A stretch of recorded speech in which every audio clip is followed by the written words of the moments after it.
Hello everyone, I am Sandeep with team legal edge. शायद आप लोगों ने अब तक ये क्वेश्चन पेपर को सॉल्व कर लिया होगा। होपफुली आपने बहुत अच्छा परफॉर्म किया होगा। एक मंथ में जो भी प्रीवियस फेस्ट हुए थे उन्हीं फेस्ट से सारे क्वेश्चन पूछे गए थे। शायद आप लोग इतनी बात को तो समझ गए होंगे। तो यहाँ पर हम लोगों ने जितने पीछे फेस्टास हुए थे उन फेस्टा की ही हम लोगों ने एक समरी बनाई थी और वही आपके मेगा फेस्टा में आया था। अगर आप लोगों ने क्लैट पोस्ट को भी ठीक से देखा होगा तो वहां से भी टॉपिक थे। और आई थिंक 4 फेयर स्टार्स हुए थे, उनमें से एक एक पैसेज दो दो पैसेज को पिक किया गया था और उन्हीं को बेस मान के इस क्वेश्चन पेपर को बनाया गया था।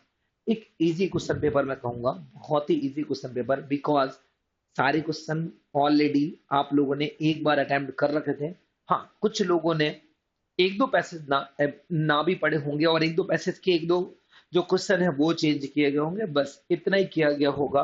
तो ये माना जाए कि ये बहुत ही इजी क्वेश्चन पेपर था। लेकिन हाँ, जो क्वेश्चन की क्वालिटी थी वो वाकई में बहुत अच्छी थी। तो उस सबको देखते हुए हम स्टार्ट करते हैं इस वाले पूरे सिनेरियो को। पहला पैसेज आपको पता है कि यहाँ पर एक्चुअली देखा जाए तो थोड़ा सा बेसिक इंट्रोडक्शन से स्टार्ट होगा, जो इंडिया के इंडिपेंडेंस आजादी के बाद का जो पार्ट था वहां से स्टार्ट होता है। और इस पैसेज में जो जर्नी ऑफ द कांग्रेस है उसको दिखाया जाता है, प्राइम मिनिस्टर की जर्नी को दिखाया जाता है। तो यहाँ से हम लोग आएंगे और देखेंगे कुछ इंसिडेंट को। शायद आपने देखा होगा कि यहाँ पे जो प्राइम मिनिस्टर है, फर्स्ट प्राइम मिनिस्टर वो पंडित जवाहरलाल नेहरू। भारत के पहले प्राइम मिनिस्टर पंडित जवाहरलाल नेहरू थे और पंडित जवाहरलाल नेहरू ने 1947 से पहले ही प्राइम मिनिस्टर बन गए थे। बट ठीक है, 1947 से लेकर 1977 ये 2 टाइम्स लगातार इलेक्शन जीते, 2 बार इलेक्शन जीते। थर्ड अपना टर्म कंप्लीट कर रहे थे, इनकी डेथ हो जाती है। उसके बाद इंदिरा गांधी, आपको पता है Indira Gandhi famous for the war, कौन सा, बांग्लादेश वॉर के लिए फेमस थे। तो वॉर बांग्लादेश में इन्होंने वॉर के लिए रिस्पॉन्सिबल हुए थे। फिर आपको पता है कि इसके बाद राजीव गांधी आईटी के लिए जाने जाते हैं, राजीव गांधी आईटी। उसके बाद मनमोहन सिंह के बारे में बहुत सारे काम मनमोहन सिंह ने ही, आपको पता है, 1 2 3 एग्रीमेंट करवाया था। यूएस इंडिया इंडिया और यूएस की जो न्यूक्लियर डील थी वो भी करवाई थी। उसके बाद इन्होंने जो बांग्लादेश के साथ एग्रीमेंट था, भले ही वो बाद में कंप्लीट हुआ हो, बॉर्डर के बारे में जो कंप्लीट हुआ हो, लेकिन जब स्टार्ट किया गया था उस समय मनमोहन सिंह ने ही स्टार्ट किया था। उस बेस पर ये छोटी सी इंफॉर्मेशन, एक इजी सा पैसेज। तो मैं स्टार्ट करता हूँ इसके आंसर करना। पहला, आपको पता है कि यहाँ पर किसके समय पे ये एग्रीमेंट, मनमोहन सिंह के समय में कौन से नेगोशिएशन हुए थे। इनमें लिखा है पेरिस क्लाइमेट एग्रीमेंट। देखो, पेरिस का क्लाइमेट एग्रीमेंट का जो ईयर है वो 2015 है। मनमोहन सिंह की बाद नरेंद्र मोदी जी का टर्म स्टार्ट हो चुका था। इंडो चाइना बॉर्डर एग्रीमेंट नहीं, ये भी नहीं हुआ था। तो यहाँ पर क्योटो प्रोटोकॉल तो कब की बात चल रही है, आपको शायद 1997 की बात चल रही, तो नहीं हुआ था। तो बीच में एक बचता है, ऑप्शन से भी एलिमिनेट होकर जा सकता था, India US deal, US nuclear deal. क्योंकि जब न्यूक्लियर टेस्ट हुआ था तो उसके बाद बहुत सारे बैन लगे थे, उन बैन को हटाने के लिए किया गया था। दूसरा आसान सा क्वेश्चन, कौन सा कॉन्फ्लिक्ट इस समय पे हुआ था। तो 1971 जब इंदिरा गांधी इंडिया में प्राइम मिनिस्टर थी तब की बात है। इंडो पाक पाक वार, लाल बहादुर शास्त्री, जो सिनो इंडिया वॉर 1962, अपने यहाँ के prime minister Pandit Jawaharlal Nehru. 1999 Kargil war, Atal Bihari Vajpayee. Now which of the following foreign policies, doctor Manmohan Singh की कौन कौन सी, उनके एरा में कौन कौन सी पॉलिसी थी। जस्ट देखना, 1 2 3 एग्रीमेंट जो डील हुई थी हमारी यूएस के साथ, और 1 2 3 जो अमेंडमेंट हुआ था यूएस के कॉन्स्टिट्यूशन में वो था। उसके बाद land border agreement with the Bangladesh, मैंने कहा था पूरा चाहे बाद में हुआ हो लेकिन इसी समय, जब इसके समय, इन्हीं के समय एग्जीक्यूट किया गया था। नाउ इंडिया जो आसियान फ्री ट्रेड एग्रीमेंट इन्हीं के समय हुआ था। दो आंसर मिल रहे हैं, तो अपने आप ऑल ऑफ द एबव यहाँ पर सही हो जाएगा। तो ऑल ऑफ द एबव बिल्कुल सही था। What are the current challenges of the Indian foreign policy, एक छोटा सा स्टेटमेंट ऐसा कैसे कर सकता हूँ कि किसी भी पर्सन को पता होगा। जस्ट आप देख सकते हो, क्या रशिया यूक्रेन वॉर इशू है, बिल्कुल इशू है। रिफ्यूजी क्राइसिस इशू है, बिल्कुल है, बहुत सारे रिफ्यूजी क्राइसिस जिस कारण से हम लोगों ने बीच में देखा, एनआरसी सीए, इनको देखा। और उसके बाद म्यांमार से आने वाले सारे लोग को हमने देखा था, जो रोहिंग्या मुस्लिम थे उनको देखा। तो ये चैलेंजेस थे, इंटरनेशनल चैलेंजेस, इंटरनल चैलेंजेस। सबको पता है इंटरनल चैलेंज होता है इंडिया में बहुत सारे चैलेंज रहते हैं ऑल ऑफ द, मुझे नहीं लगता ऐसा क्वेश्चन कोई गलत करता होगा। Choose the correct statement first. Jawaharlal Nehru India second, बर्बाद कर दिया है ना। जहां से सेकंड आया मुझे पढ़ने की नीड नहीं, पहला स्टेटमेंट गलत है। फिर मैं दूसरे में आ जाऊंगा। Nehru was also the key features of the establishment of the नाम, राइट, नाम इन्हीं के समय establishment था, which the promotion of the cooperation friendship among the countries that were not aligned with the not aligned movement किया था। दूसरा statement बिल्कुल सही है, तो मैंने पहला स्टेटमेंट गलत किया और दूसरा स्टेटमेंट मैंने सही किया। यहाँ पर ये वाला आंसर सही हो जाएगा। Now come to the passage EFTA। अभी आपको पता है 4 कंट्री के साथ फ्री ट्रेड एग्रीमेंट जो साइन किया गया था, EFTA ग्रुप जो कहलाता है। EFTA जो ग्रुप है, याद रखना, इस EFTA ग्रुप का जो फॉर्मेशन होता है वो 1960 के अराउंड होता है। तो 1960 के अराउंड ये इसका एस्टैब्लिशमेंट होता है। 4 कंट्रीज के पार्ट होते हैं और मेजर जो पार्ट होता है ये वो यूरोपियन यूनियन से हम लोग FTA free trade agreement sign करते हैं। जब हुआ था तो याद रखना, तो स्टॉकहोम में इसका फॉर्मेशन हुआ था। स्टॉकहोम जो स्वीडन की कैपिटल है, स्टॉकहोम में, तो वहीं से इसका फॉर्मेशन हुआ था। तो अब स्टार्ट करते हैं। कोई European union free trade association was founded in the 1960 in Stockholm convention. Stockholm convention से इसको स्टार्ट किया गया था, ठीक है ना। नाउ मैं मूव करता हूँ इसके दूसरे पार्ट में। विच of the following is not member of the European free trade agreement. तो स्वीडन इसका मेंबर नहीं है, ठीक है ना, स्वीडन इसका मेंबर नहीं है। विच कंट्री, 4 मेंबर है इसमें, स्वीडन इसका मेंबर नहीं। Which country is the largest trading partner of the EFTA। तो मैंने कहा कि यूरोपियन यूनियन का ही एक मेंबर है, तो यूरोपियन यूनियन ही मेंबर बनेगा। यूरोपियन यूनियन में 27 कंट्रीज आते हैं। इंडिया यूरोपियन यूनियन का मेंबर नहीं है, चाइना नहीं है, और चाइना के बाद USA भी नहीं है, और यूरोपियन यूनियन से ही सबसे ज्यादा ट्रेड होता है। इसका मतलब लार्जेस्ट पार्टनर बन जाता है EFTA यूरोपियन यूनियन का, क्योंकि ये भी यूरोप का ग्रुप है और वो भी यूरोप का ग्रुप है। नाउ मूव करता हूँ, choose the correct statement of the EFTA। Actually ये है क्या, इसका एम था, EFTA का एम था कि वो क्या करेगा, नेक्स्ट 15-15 साल में लगभग 100 बिलियन USD डॉलर का ये ट्रेड करेगा। तो यहाँ से ये स्टेटमेंट बिल्कुल सही है। लेकिन याद रखना, ये ट्रेड कभी भी जॉब के बारे में एक्सप्लेन नहीं करता कि कितनी जॉब मिलेंगी या कितनी को जॉब दी जाएगी। तो मैं यहाँ से दूसरा जो यहाँ पे लाइन लिखी है कि 2 मिलियन डायरेक्टली और इनडायरेक्टली जॉब मिलेगी, ये स्टेटमेंट कहीं से मुझे सही नहीं लग रहा। तो इस कारण से मुझे, अच्छा है, आंसर लगा हुआ है वहाँ A, ओनली 1 क्या हो जाएगा यहाँ पर, सही हो जाएगा। नाउ मूव करता हूँ TEPA with the agreement inputs. अच्छा, जो ये हुआ है TEPA जो एग्रीमेंट किसके लिए होता, जरा देखते हैं। कॉमन सेंस वाला क्वेश्चन ना कीजिए, जस्ट रीजनिंग पार्ट। इससे क्या हो जाएगा, क्या मेक इन इंडिया का प्रमोशन मिलेगा। हम लोग ट्रेड करेंगे, इंडिया में मैन्युफैक्चरिंग करेंगे तो मेक इन इंडिया का प्रमोशन मिलेगा।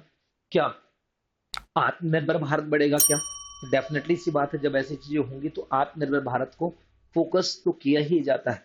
तो दोनों स्टेटमेंट यहाँ पे सही थे, बोथ A एंड B।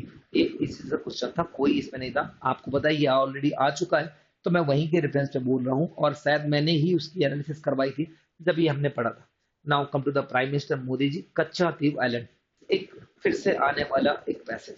कच्चा द्वीप आइलैंड, आपको पता है कि ये इंडिया है, इंडिया का ये सदर्न पार्ट है।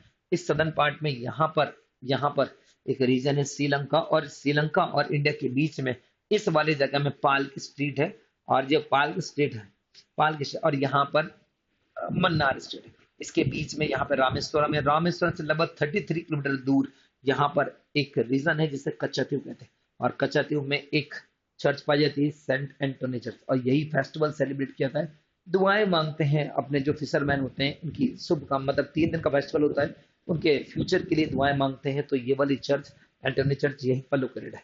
याद रखना, इसमें जो राज किया जाता था तो वो जाफना प्रोविंसेस के अंदर आता है।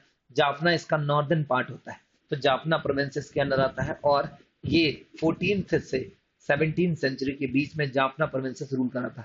याद रखना, इंडिया का तमिल प्रोविंसेस ने भी यहाँ पर रूल किया था। इंडिया में तमिल में जो बीच में जितनी डायनेस्टी थी, चोला डायनेस्टी थी, वो ने यहाँ पर जाकर रूल किया था। तो ये भी यहाँ के लिए फेमस था। तो मतलब ये डायनेस्टी भी यहाँ पे बहुत न्यूज में रहती थी। नाउ आके देखना, कच्चातीव आइलैंड्स किस जाफना किंगडम के पास ही है, तो जाफना किंगडम यहाँ पर राइट हो जाएगा। आपको पता है यहाँ पर बस्ती नहीं रहती, जस्ट बिकॉज ऑफ द यहाँ पे पानी की कमी है, और पानी जो मिलता है वो ओशन वाटर है, सलाइन वाटर है, जो को पिया नहीं जा सकता। नाउ आना, कौन सा राजा, तो यहाँ पे राजा ऑफ द रामानंद क्या होगा, सही हो जाएगा। जो इंडिया के सदर्न पार्ट वाले में रूल करते थे, मद्रास के रूलर थे, प्रेसिडेंसी थी, वो राजा ऑफ द रामानंद क्या कर रहे थे, यहाँ पर रूल कर रहे थे। तो ये वाली बात भी याद रखना, चोला डायनेस्टी का एक्सटेंशन पार्ट था ये वाला। नाउ आना यहाँ पर करेक्ट स्टेटमेंट देख लेते हैं। Katchatheevu island are the pair of the uninhabited island located in the Pakistan. क्या अनहैबिटेड है, क्या बिल्कुल है? मैंने कहा तो कोई बसावट नहीं है, ठीक है चलो सही है। पाल्क स्टेट के पास है, ये भी सही है, तो होपफुली ये स्टेटमेंट सही है। Between the southern and the coastal, ठीक है सही है। Statement to the larger island of the located the, नहीं ये वाली बात कहीं से हमने अभी तक ना देखी ना हम लोगों ने पढ़ी, ना ये कभी हम लोगों ने कभी लिंक करते हुए देखा कि लार्जर आइलैंड है आल्सो नोन एज, ये सब हमने नहीं देखा। तो हमने नहीं देखा तो स्मॉलर आइलैंड ये है, ऐसा कुछ भी बात नहीं है। तो दूसरा स्टेटमेंट यहाँ पर वो होगा, गलत होगा, और पहला स्टेटमेंट सही करते हुए हम लोग आगे बढ़ेंगे। नाउ एक इजी सा क्वेश्चन, मित्र शक्ति हम लोग याद करने का तरीका रहते हैं। विभीषण फ्रेंड थे किसके, राम भगवान के। तो यहीं से कहा जाता है कि मित्र शक्ति ऑपरेशन किसके बीच में होता है, एक्सरसाइज श्रीलंका और इंडिया के बीच में होती है। जब वो हमारे मित्र बने तब हमारी पावर शक्ति बनी है, देन हम लोगों ने उनको जीता था, इसका मित्र शक्ति यहाँ पर रहेगा। सिलेनेक्स से डिफरेंट थिंग, ठीक है ना, सिलेनेक्स को भी याद करना एक अच्छा है, ये भी एक्सरसाइज है सिलेनेक्स, लेकिन इसके साथ नहीं है। लद्दाख प्रोटेस्ट एक आसान सा मैसेज जो न्यूज में रहता है। सबसे पहले सोनम वांगचुक का नाम सुना होगा, जिन्होंने 21 डेज का फास्ट रखा था, 21 दिन का फास्ट रखा था। उनकी डिमांड थी कि हम लोग क्या करें, उनकी डिमांड है कि हम लोगों के इसमें 7th शेड्यूल यहाँ पर 6th शेड्यूल में हमें रख देना चाहिए, 6ठे शेड्यूल में रख देना चाहिए। तो वही इनकी डिमांड लगातार चल रही थी 6th शेड्यूल में सोनम वांगचुक की, और उसके लिए उन्होंने सोनम वांगचुक ने फास्ट रखा था, वही यहाँ पर फिर से न्यूज में आ गया था, ठीक है ना। 7th शेड्यूल और स्टेटहुड की डिमांड कर रहे थे, स्टेटहुड की डिमांड करते हुए नजर आ रहे थे। तो वही बातें तो यहाँ पर फिर से पूछी गई घुमा फिरा कर कि अब सोनम वांगचुक। तो पहला क्वेश्चन क्या, हु इज द 21 दिन का हंगर फास्ट किसने किया, सोनम वांगचुक। शायद आपको बताओ एक्टिविस्ट थे, और आपने मूवी देखी होगी इनकी 3 इडियट, यही इन्हीं का रोल प्ले कर रहे थे। और फिर यहाँ पे when the Ladakh was the part of the east while the Jammu and the Kashmir, the the elected body that governed the region, कौन इलेक्टेड बॉडी गवर्न कर रही थी इसको, तो लद्दाख ऑटोनोमस हिल्स इसको गवर्न करता, ऑटोनोमस बॉडी इसको हिल क्या कर रही थी, यहाँ पर लीड कर थे। डेवलपमेंट काउंसिल जो थी वो इसको यहाँ पर लीड कर थी।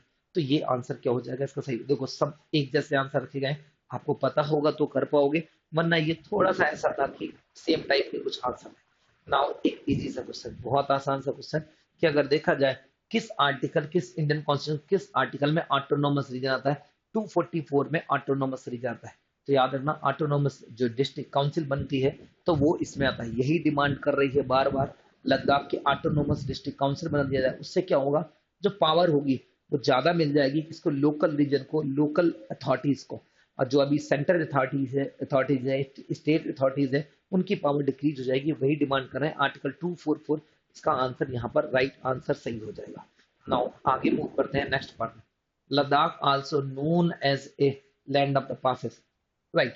बहुत सारे पासेस पाए जाते हैं लद्दाख में। पासेस मतलब एक वे होगा किसके बीच में, एक जगह से दूसरी जगह जाने का, बीच में होंगे माउंटेन रेंजेस, तो माउंटेन रेंज के बीच में जाने का एक जो वे होगा वो लैंड पास में जाएगा। दूसरा क्या, जो Ladakh is a properly known as the lama land या लिटिल तिब्बत। देखो लिटिल तिब्बत क्यों कहते हैं, ऐसा मानता है चाइना की ये तिब्बत का ही पहले पार्ट हुआ करता था, तो इस कारण से लिटिल तिब्बत भी कहा जाता है। तो लिटिल दोनों ऑप्शन सही हो जाएंगे, both A and B right हो जाएंगे, यहाँ पे सही हो जाएंगे। नाउ विच कमेटी, बहुत आसान से गुस्सा, बारदोली कमेटी बनाई गई थी 6th शेड्यूल के लिए, बारदोली कमेटी का फॉर्मेशन किया गया था। और ये बारदोली कमेटी यही तो डिमांड कर रहे हैं कि हमें 6th शेड्यूल में रख दिया जाए। बारदोली कमेटी एक इजी सा क्वेश्चन, इससे आसान क्वेश्चन तो क्या ही होगा, है ना। नाउ आना यूएई एग्रीमेंट, यूएई में क्या हुआ, रेनफॉल और क्या एग्रीमेंट हुआ। तो देखो यूएई के साथ साथ यहाँ पर दुबई को भी इंटरलिंक किया गया है कि देखो इंडिया का भी पेमेंट सिस्टम होगा, तो इंडिया हम लोग यूपीआई यूज करते हैं, तो क्या सेम ऐसे कुछ ना कुछ यूज किया जा रहा होगा आपके यूएई में, क्या कुछ ना यूज किया जा रहा होगा दुबई में। तो बस यही पेमेंट सिस्टम को इंटरलिंक किया गया है, वही बातें यहाँ पर एक्सप्लेन की गई है कि, और इन्हीं बात के लिए इसमें क्वेश्चंस बनाए गए हैं। क्या इसमें थोड़ी सी बातें की गई हैं कि वहां पे जो टेंपल बनाया गया था, मंदिर बनाया गया था, हिंदू टेंपल इनॉग्रेट किया गया था मोदी जी द्वारा, उसको रिलेट किया गया है, इजी सा पैसेज। तो पहली बात आना कि cheque book of the diplomacy, diplomacy किसे कहते हैं, तो यहाँ पर चाइना आंसर क्या होता है, होता है। तो थोड़ा सा एक ऐसा क्वेश्चन था जो भले ही आपको यहाँ से ना पता चल रहा हो कि इसका आंसर क्या होगा, ये आपको अगर कहीं सुना हुआ होगा तो हो जाएगा, वरना थोड़ी सी दिक्कत कर सकता है कि cheque book of the diplomacy कहाँ से आता है, तो ये चाइना से आता है। नाउ आना, बस फिर से वही क्वेश्चन, क्या कहा जाता है कि जब यहाँ का पेमेंट सिस्टम, इंडिया का पेमेंट सिस्टम यूएई की पेमेंट सिस्टम से लिंक करता है, तो यूएई की पेमेंट सिस्टम क्या होगा, यहाँ पर AANI होती है, ठीक है ना। और आपने जवान नाम सुना होगा, जो वो किसका हो जाएगा, यूएई के बाद दुबई का होगा, तो वो किसका हो जाएगा, यहाँ पे जवान जो है वो किसका हो जाएगा, दुबई का हो जाएगा, जो इंटरलिंक कर रहा है। मैंने कहा इंडिया का यूपीआई लिंक कर जाएगा ANI से, यहाँ का इंडिया का यूएई का लिंक कर जाएगा, ANI कर जाएगा, और यहाँ पे दुबई का लिंक कर जाएगा जवान। तो वो सब लिंक करके इंटीग्रेट क्या बन जाएगा, यहाँ पर एक पूरा सिस्टम बन जाएगा, जिससे हम पेमेंट सिस्टम को इजी बना पाएंगे। तो यहाँ पे जैवन जो हो जाएगा वो सही आंसर हो जाएगा। नाउ माना वही टेम्पल वाला जो केस था जो हमने अभी डिस्कस किया, कि टेम्पल जो बनाया गया था स्वामी नारायण संप्रदाय का जो टेम्पल वो बनाया गया था, इसका आंसर ये आंसर यहाँ पर ए ऑप्शन ही क्या हो जाएगा, सही हो जाएगा। एक अच्छा सा क्वेश्चन था, स्वामीनारायण सब में लगा हुआ था, हम लोगों ने पढ़ा। हम जानते हैं कि जो इस्कॉन टेम्पल है वो इसी पर बेस्ड होता है, तो ये वाले को हम कभी कभी कंफ्यूज होते हैं कि स्वामी नारायण होगा या जो अदर ऑप्शन दिए गए हैं कुछ ऐसे होंगे। तो होपफुली ये एक इजी क्वेश्चन था। Choose the correct answer the UAE. अब कहा गया कि 2022-23 में UAE was the third biggest FDI, नहीं, थर्ड बिगेस्ट एफडीआई नहीं थी, एशिया में भी थर्ड बिगेस्ट एफडीआई नहीं थी। ये एशिया लिखा है कि इंडिया लिखा है, वर्ल्ड लिखा है, invest in the India, third biggest India, word के यहाँ पर लिखा तो बिल्कुल बिल्कुल गलत हो जाएगा, मॉरिशस नंबर एक में था, ठीक है ना, मॉरिशस पर सिंगापुर भी था यहाँ पर। तो ये एशिया में, इंडिया वर्ल्ड में नहीं आता, तो इंडिया में एशिया में नहीं आता, तो वर्ल्ड में तो छोड़ ही दो कि ये थर्ड बिगेस्ट है, पहला स्टेटमेंट गलत हो जाएगा। India and UAE establish diplomatic relation, बिल्कुल सही है, 1971 से स्टार्ट किए गए थे। एक्चुअली कहीं पर आए कि यूएई का फॉर्मेशन कब होता है, तो 1971 को ये इंडिपेंडेंट होता है, ये ब्रिटेन की कॉलोनी होती है, और वहीं से क्या होता है, ये इंडिपेंडेंट होता है, आजाद होता है। तो होपफुली आप लोग इस वाले पॉइंट को समझ गए होंगे कि यहाँ पर होना क्या था।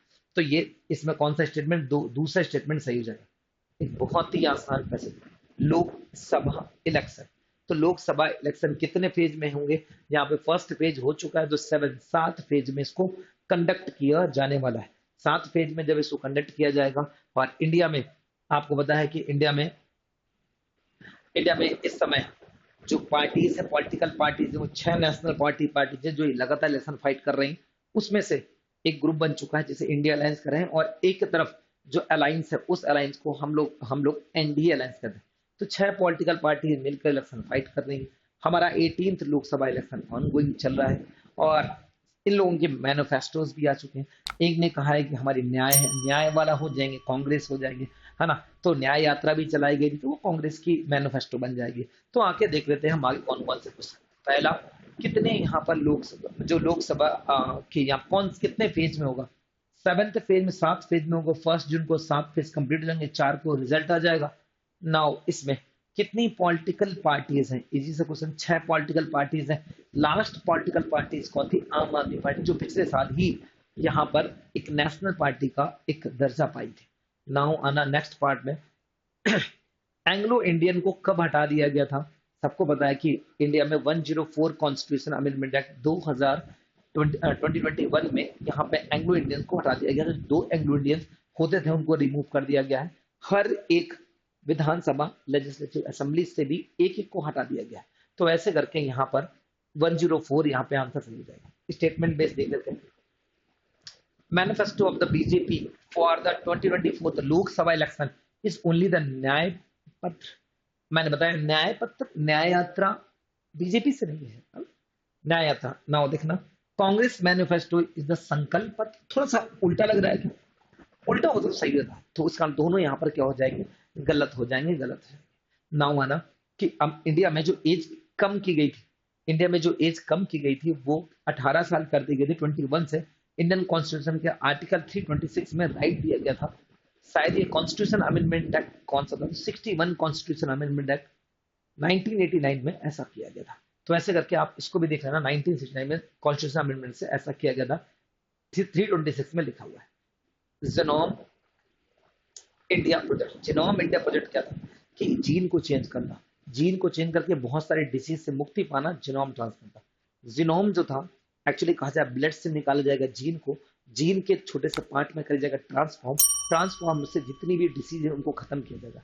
1990 से 2003 तक पहला प्रोजेक्ट इसको लॉन्च किया गया था। बस ये था कि जेनेटिक बीमारी जितनी है, जेनेटिक नहीं कोई भी बीमारी है, उनको दूर करने का एक छोटा सा एक मुहिम, मतलब एक साइंटिफिक तरीका लाया गया था, वही था जीनोम ट्रांसफर। इसमें बहुत सारे लोग का एक्सपेरिमेंट करना था, लगभग इतने सारे, मतलब 10 मिलियन लोग, बिलियन लोग का एक्सपेरिमेंट करना था, वही था हमारा जीनोम इंडिया प्रोजेक्ट। तो आके देख रहे थे जीनोम इंडिया प्रोजेक्ट में थोड़ा स्टेटमेंट बेस्ड, थोड़ा सा ध्यान से करना। First, the genome represents the entity of the inorganic heredity information, right. Gene क्या होते हैं, एक इंफॉर्मेशन होते हैं, हेरिडिटी को शो करते हैं। सब कुछ सही लग रहा है मुझे। Information serving as a biological, बिल्कुल सही, ये वाला लाइन हमें बिल्कुल सही लग रही है। Gene sequencing is the process of the determining the प्रिसाइजिंग order of the, बिल्कुल सही है। ये वही बात मैंने कहा कि वो प्रिसाइज ऑर्डर में उनको जानने की कोशिश की गई थी, वही तो यहाँ पे बोथ ए एंड बी दोनों सही हो जाएगा। कि जीन क्या था, आपको मैंने बताया कि एक सैंपल होगा जीन का, ब्लड से मोस्टली निकाला जाएगा और अंदर जीन को देखा जाएगा, और हमारी हेरिडिटी में हमेशा वो पाया जाता है, उसको चेंज करने का प्रोसेस था। दूसरा, first research the extract the DNA from the sample typically obtained from the blood. यही लाइन तो हम बार बार बोल रहे हैं कि ब्लड से निकाला जाएगा। फिर क्या हो जाएगा, डीएनए फ्रेगमेंटेड, हाँ किया जाएगा इन द स्मॉलर और more manual prices which are then the tagged in the. तो मेरे समझ से दोनों स्टेटमेंट बिल्कुल सही है, क्योंकि यही तो मेन प्रोसेस ही है, यही तो इसका कंक्लूजन लिखा हुआ है कि जीनोम ट्रांसफर में होता क्या है कि जीन को बदला जाएगा और ब्लड के सैंपल से निकालते, तो वो वन एंड वो दोनों सही जाएंगे। Where is the Indian biological data centre located, Faridabad में ये लोकेटेड है, इसका बायोलॉजिकल डाटा सेंटर। एक सा क्वेश्चन था। Now the genome India project कब से जीनोम इंस्पायर्ड बाय, किससे इंस्पायर है, जो ह्यूमन जीनोम प्रोजेक्ट HDP 1990 से 2003 के बीच में हुआ था, उससे क्या है ये यहाँ पर मोटिवेट है। आप देखना यहाँ पर ईयर से बहुत सारे बदले गए हैं, लेकिन गलती से यहाँ पे आते हैं ह्यूमन जीनोम प्रोजेक्ट। क्या फर्स्ट एंड थर्ड दोनों से वो कर दिए गए क्या, तो इसमें फर्स्ट ऑप्शन सही है। आप देखना मे से 1993 क्या, ओके गलत है, सही 1990 से 2003 यही सही है, बाकी में ईयर गलत लिखे गए हैं। तो यहाँ ऐसा करके नेम सेम रखे गए हैं, और HDP 1990 से 2003 मैंने बताया था पहला प्रोजेक्ट स्टार्ट किया गया, तो उसी से मोटिवेट था ना माना। हाँ एक्चुअली देखा जाए तो इसके कितने यहाँ पे genome is composed of, actually 4 composition होते हैं यहाँ पे, 4 कंपोजिशन होते हैं, जैसे एडेनाइन होता है, कैरोटीन होता है, जेनाइन होता है, एक और होता है, तो ऐसे करके 4 होते हैं, और यहाँ पर 3 लिखे हैं, तो ऑल ऑफ द एबव यहाँ पे क्या हो जाएगा, सही हो जाएगा। उन्हीं प्रोसेस को चेंज किया जाता है, तो ये वाला आपसे सही हो जाएगा। पाकिस्तान तालिबान कॉन्फ्लिक्ट, मर गए दोनों आपस में, कौन कौन, पाकिस्तानी और तालिबानी दोनों आपस में यहाँ पे झगड़ा कर लिया, और इंडिया से भी यहाँ पर एक थोड़ा सा झगड़ा हो चुका है, इंडिया से तालिबान के रिलेशन अच्छे नहीं चल रहे। तो बस वहीं पे कहा गया कि यहाँ पर पूरी बातों को लाया गया है कि देखो एक्चुअली 1990 से 1995 में तालिबान आया, और तालिबान जब आया तो तालिबान 2001 तक रहा। तो उमार जो थे उस समय उसके प्रेसिडेंट बने हुए थे, उसको लीड करने वाले पर्सन बने हुए थे। फिर उसके बाद आपको पता है 2001 में आर्मी आई थी ब्रिटिश की, सॉरी यूएसए की आर्मी आती है, यूएसए की आर्मी जाकर रिप्लेस करना चाहती है, लेकिन खुद रिप्लेस होके 2020 में अकॉर्ड होता है, दोहा अकॉर्ड, और उससे उनको बाहर जाना पड़ता है। तो ऐसे करके पूरी ये लाइनें बन गई कि दोहा अकॉर्ड से बाहर जाते हैं। 2020 में उमार के टाइम में यहाँ पर आए तालिबान, मतलब तालिब मतलब स्टूडेंट का बना हुआ ग्रुप था, उनका मान था कि हम तालिबान पूरे अफगानिस्तान में शरिया रूल लाएंगे, और शरिया रूल को उसी को इम्पोज करने के लिए बना था। पाकिस्तान में अलग बन गया, जिसे आज हम पाक तालिबान का नाम दे रहे हैं। तो ये पूरा इसमें कंक्लूजन है जो यहाँ पर बना हुआ है। आ जाना, द तालिबान कंट्रोल किसने, कौन 2001 तक कंट्रोल कौन कर रहा था, यहाँ पर उमार कर रहे थे। तो मुल्ला उमार यहाँ पर क्या करता है, इसको कंट्रोल कर रहा था, ठीक है ना। तो ये वाली लाइन यहाँ पे आई।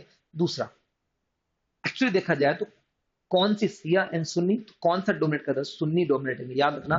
पाकिस्तान से लेकर इराक तक देखा जाए तो सुन्नी डोमिनेट कर रहा है, उसके आगे शिया डोमिनेट कर रहा है। उसके आगे का मतलब होता है जो अरब होते हैं वो सब सुन्नी डोमिनेटिंग है। तो यहाँ पे सुन्नीस का ही डोमिनेशन था, तो सुन्नी डोमिनेशन यहाँ पर हो जाएगा। Also the refer the Pak Taliban को हम लोग क्या नाम देते हैं, Taliban of the Pakistan, known as the Pak Taliban. तो यहाँ पे तहरीके तालिब पाकिस्तान भी कहते हैं, तहरीके एक तालिबान पाकिस्तान भी कहते हैं। तो ये तालिबान पाकिस्तान, तो वही तो है, तालिबान पाकिस्तान ही तो लिखा हुआ है यहाँ पर कि तालिबान पाकिस्तान कहते हैं, तहरीके तालिबान पाकिस्तान वो नाम है जो पाकिस्तान में। आप लोग पाकिस्तान में कहा, ये भी चाहते हैं कि हम पाकिस्तान को बर्बाद करके एक नया कंट्री बना देंगे। और एक्चुअली देखा जाए तो ये बहुत डोमिनेट भी कर रहा है। ऐसा लग रहा है कि ये कुछ दिन में पाकिस्तान ने जो जड़ें बनाई थी ना, पाकिस्तान बहुत खुश हुआ था जब अफगानिस्तान में तालिबान रूल आ गया था। सबसे ज्यादा खुश होने वाला कंट्री यही था, सोचो। और आज खुद की हालत देखो, वहीं पर बम ब्लास्ट कर रहे हैं। एक अलग से इसने वो बना रखा है, अपना खुद का मिनिस्टर बना रखा, प्राइम मिनिस्टर बना रखा, सब बना रखा है। तो हो सकता है कुछ दिन बाद देखें कि यहाँ पर भी एक्वायर कर लिया गया है, इसको कब्जा कर लिया गया है। तो ये बात है, यहाँ पर देख लेना ना। हमारा choose the statement, only 2 countries recognize the Taliban while they were in the power, namely the Pakistan and Saudi Arab। नहीं, ऐसा नहीं है कि 2 countries कोई नहीं कर रहा, पाकिस्तान भी उनको, पाकिस्तान के अलावा कोई नहीं इनको वो कर रहा है। ये स्टेटमेंट सऊदी अरब यहाँ पर कर रहा है। The Taliban promised to want to restore the replace the prosperity of the Afghanistan and then close the Sharia rule। सही तो है ना, Sharia rule in the country। Afghan is the third, सही। सोवियत यूनियन इसके पहले था, उसमें ये था, राइट। यहाँ से दूसरा स्टेटमेंट सही हो जाएगा, दूसरा सही है, और यहाँ पे पहला गलत है क्योंकि यहाँ पे सऊदी अरब नहीं होगा। बस ये क्वेश्चन था, तो ये आसान सा क्वेश्चन था। एट प्रेजेंट कौन तालिबान को रूल कर रहा? कॉमनली नाम सुनते रहोगे, अगर न्यूज पेपर ठीक से पढ़ रहे हो तो यहाँ पर हैबितुल्लाह का नाम फ्रिक्वेंटली पढ़ते होगे। शायद आज के न्यूज पेपर में भी, आज के न्यूज पेपर में भी अगर देखा जाए, जब द हिंदू में आपने देखा होगा तो उस न्यूज पेपर में भी इसको मेंशन किया गया, ठीक है ना। तो हैबितुल्लाह इसके फाउंडर है। नाउ माना इंडिया बांग्लादेश रिलेशन, क्या रिलेशन है? बहुत अच्छे रिलेशन है। तो इंडिया बांग्लादेश के बीच में बॉर्डर कितनी लगती है? 4096 किलोमीटर की बॉर्डर लगती है। और ठीक, अब देख लेते हैं पूरी बातों को, क्या क्या इसमें क्वेश्चन पूछे गए। इंडिया बांग्लादेश सेशन, पहली बात, बांग्लादेश को इंडिपेंडेंट कब कराया था? 1971। ये बात हमने इंदिरा गांधी के समय भी अभी पहले पैसेज में देखी थी कि वॉर में इसको 1971 में इसको इंडिपेंडेंट आजाद कराया गया था ना। 1971 में वॉर हुआ था और ऑपरेशन इंडिया ने किया था और हमने जीता था ना। बांग्लादेश किसका पार्ट है? ऑपरेशन द पार्ट ऑफ किसका पार्ट है? सार्क। सार्क में 8 कंट्री बांग्लादेश मेंबर है। सार्क में 8 कंट्री में बांग्लादेश मेंबर है। उसके बाद बिमस्टेक में भी मेंबर है, 7 कंट्री का ग्रुप है। शायद आप लोग ने ज्यादा इंडिया, नेपाल, भूटान, श्रीलंका, श्रीलंका के बाद बांग्लादेश, म्यांमार और थाईलैंड इसके मेंबर बनते हैं। इसके मेंबर बनते हैं SAARC member Afghanistan, Pakistan, India, Nepal, Bhutan और बांग्लादेश, श्रीलंका, मालदीव और इंडिया, इतने इसके मेंबर बनते हैं। आईओआर का मेंबर है ही, तो ऐसे आईओआर इसका ऑल ऑफ द अबव सही हो जाएंगे। 2 सही थे तो भी आपको 3 सही कर दे, तीसरा चौथा सही कर देता, ऑल ऑफ द अबव हो जाएगा। Which is Bangladesh first nuclear power project? कौन सा बांग्लादेश का पहला पावर प्लांट है? तो रूपर न्यूक्लियर पावर प्लांट, ये आपको याद करना पड़ेगा है। यहीं से रिलेट कर लो, इंडिया का कौन सा है? तो जरा देखो अलग कैसे कर सकते थे। ये इंडिया की बात कर रहा है, कंदाकुलम इज इन इंडिया। बांग्लादेश कैसे होता है? कायगा इंडिया, क्या कर्नाटका में, तमिलनाडु में, सब यहाँ पे इंडिया लिखे, एक ही अलग से लिखा हो तो यहाँ पे रूपर। ऐसे अगर एलिमेंट कर तो भी होता है। इंडिया का पहला कौन सा है? तो तारापुर। तारापुर महाराष्ट्र में इंडिया का फर्स्ट है। 1969 में न्यूक्लियर पावर प्लांट बना था। इवन दैट शायद एशिया का भी फर्स्ट है। चूज द करेक्ट स्टेटमेंट, सही स्टेटमेंट बताना है। Statement 1, India and the Bangladesh are the 4096 is the right answer, and the second largest boundary, no, second largest, first largest boundary बनती है, सबसे बड़ी बाउंड्री बनाती है इसी के साथ। दूसरी सबसे बड़ी चाइना के साथ, चाइना के बाद पाकिस्तान के साथ, पाकिस्तान के बाद नेपाल के बाद, नेपाल से म्यांमार, भूटान और अफगानिस्तान, ये सीक्वेंस बनता है बाउंड्री का। तो सेकंड नहीं होगी, फर्स्ट हो जाएगा। तो पहला स्टेटमेंट गलत हो गया। इंडिया और बांग्लादेश शेयर 54, यस। जो हमारे यहाँ बांग्लादेश और इंडिया के बीच में 54 रिवर्स है, बट 2 ही के बीच में ट्रीटी हुई है हमारे यहाँ। और जो मोस्ट फेमस है, जिसे फरक्का ट्रीटी कहते हैं, गंगावार ट्रीटी। गंगावार ट्रीटी यहाँ पर हुई थी, गंगावार ट्रीटी और यहाँ पर कुशियारा रिवर, दोनों की ट्रीटी हो चुकी है। दोनों इसकी ट्रीटी 1960 1960 में हुई थी। 54 में से केवल 2 ही के बीच में ट्रीटी हुई, तो दूसरा स्टेटमेंट यहाँ पर सही हो जाएगा। Namely the joint exercise between India and Bangladesh. India Bangladesh के बीच में ज्वाइंट एक्सरसाइज बंगो सागर। बंगो सागर, देखो आप थोड़ा एलिमिनेट करोगे ना, संप्रीति अलग कर लोगे। श्रीलंका, अभी हमने श्रीलंका वाला देखा, तो वो दोनों से अलग कर ली जाएंगे। बचेगा कौन यहाँ पर? केवल बंगो सागर बचेगा।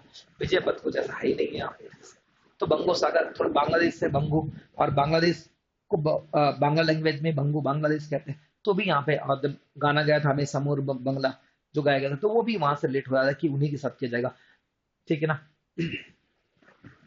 Right against the adverse effect of climate change, important article जो हम लोगों ने ऑलरेडी कवर किया है क्या कि गुजरात और राजस्थान में क्या है, बहुत सारे, इसको पढ़ोगे तो भी एक दो आंसर निकल जाते हैं। यहाँ पर क्या, यहाँ पर जो ग्रेट इंडियन बस्टर्ड है उस पर सुप्रीम कोर्ट जजमेंट आया है कि हमें उसको बचाना है, और वही हमने आर्टिकल 21 फंडामेंटल राइट बोल दिया गया है कि अब क्या होगा, एडवर्स चेंज भी आपका एक फंडामेंटल राइट होगा। और यहाँ पर बताया इंडियन कॉन्स्टिट्यूशन का आर्टिकल 21 और 14 दोनों का बारे में बताया था, जो इसको रखा। तो याद रखना ग्रेट इंडियन बस्टर्ड है वो इस समय प्राइमरली राजस्थान और गुजरात दोनों स्टेट में पाया जाता है। तो वहीं पे आ जाते हैं, एक करके न्यूज में देख लेते हैं case. The Supreme Court has extended the which article of the Indian Constitution to include the right against the adverse effect, article 14 और 21। मैंने बताया था यही दोनों आए, और इसी में माना गया है कि क्लाइमेट चेंज के बारे में अगर ये डीपीएसपी की बात करता कि directive principle of the state policy, तो मैं आर्टिकल 48 में आ जाता। तो आर्टिकल 48 में इसको मेंशन किया गया है एडवर्स इफेक्ट को, ठीक है ना। नाउ आना कि अगर देखा जाए क्लाइमेट चेंज परफॉर्मेंस इंडेक्स में इंडिया की इस बार रैंक कितनी है, तो 7th रैंक में इंडिया है। क्लाइमेट चेंज परफॉर्मेंस इंडेक्स में इंडिया 7th पोजीशन को होल्ड कर रहा है। नाउ विच आर्टिकल, कौन सा आर्टिकल आ जाएगा, तो आर्टिकल 48 का ए आ जाएगा, जहां पर हम लिखा है कि protection of the wild life and environment, और यहीं से बना है तो वाइल्ड लाइफ प्रोटेक्शन एक्ट 1972, इसी का फॉर्मेशन किया गया। तो ये वाला यहाँ पर आर्टिकल सही हो जाएगा।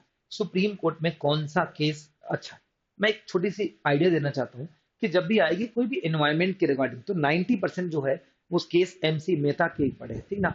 इन्हें इसका एनवायरमेंट का लॉयर भी, एनवायरमेंट ग्रीन लॉयर भी कहता है, तो मोस्टली केस एमसी मेहता के पड़े होंगे। तो जैसे एमसी मेहता है तो मुझे देखने की नीड नहीं पड़ेगी एमसी मेहता, आगे तो मैंने देखा नहीं, कमलनाथ 1996 का था। जितने सारे केस होंगे एनवायरमेंट के रिगार्डिंग, तो 90% जो केस आएंगे वो एमसी मेहता के रिगार्डिंग आएंगे। तो मैंने यहाँ पर एमसी मेहता को यहाँ पर सही कर लिया, लेकिन फिर भी एमसी मेहता वर्सेस कमलनाथ आपको यहाँ पे पता होना चाहिए था। Now choose the correct statement, ठीक है चूज कर लेंगे। द ग्रेट इंडियन बस्टर्ड, ठीक है, are the state bird of the Rajasthan, right, Rajasthan का स्टेट बर्ड है। Consider the India most critically endangered, yes, population भी 70 के आसपास रह गई, खत्म हो चुकी है, तो बहुत कम हो चुकी है। पहले जो 12 स्टेट में पाया जाता था वो केवल अब 2 स्टेट में पाया जाता है।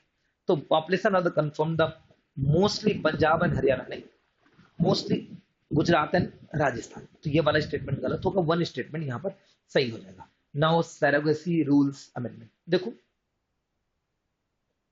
एमटीपी एक्ट है ना, medical termination, MTP medical termination of the pregnancy, MTP act, MTP act जो था वो अबॉर्शन के राइट देता है, 1971 में आया था, और उसके बाद लास्ट इन 2022 में किया गया था। इसके पहले 2021 में चेंज किया गया था। यहाँ पे अनमैरिड को जोड़ दिया गया था, यहाँ पे मैरिड को जोड़ दिया गया था। और यहाँ पर है कितना कि अगर 20 वीक से कम का एबॉर्शन करवाना है तो 20 वीक से कम का तो एक डॉक्टर की परमिट की नीड होगी, 24 वीक से कम तो 2 डॉक्टर की परमिट की नीड होगी, उसके आगे परमिट नहीं मिलेगी, ऐसा कहा गया था। तो 20 वीक से कम में एक डॉक्टर, 24 वीक से यही कुछ रूल है। फ्रांस में क्या हुआ था, ऑलरेडी पहले 1975 में इसे लीगल राइट दिया गया, और अब इसे 2024 में एज ए फंडामेंटल राइट दे दिया गया, जिस कारण ये क्या बन गया, वर्ल्ड का एकमात्र ऐसा देश बन गया जहां पे फंडामेंटल राइट की तरह इसको ट्रीट किया जा रहा है। यहीं से एक बात और आ गई, यूएसए में पहले फंडामेंटल राइट था, 1973 से लेकर 2002 में फिर से इसे खत्म कर दिया गया, 2022 में खत्म कर दिया गया। तो ये थोड़ा सा एमटीपी एक्ट है, मैं बहुत डिटेल में नहीं जा रहा हूँ, हम लोगों ने कवर किया हुआ ऑलरेडी इसका। आ जाना पहला केस देखना, who was the present health minister, क्या है, ठीक है ना, तो मनसुख एल मंदानिया, सबने इनका नाम सुना ही होगा, वो अभी प्रेजेंट हेल्थ मिनिस्टर।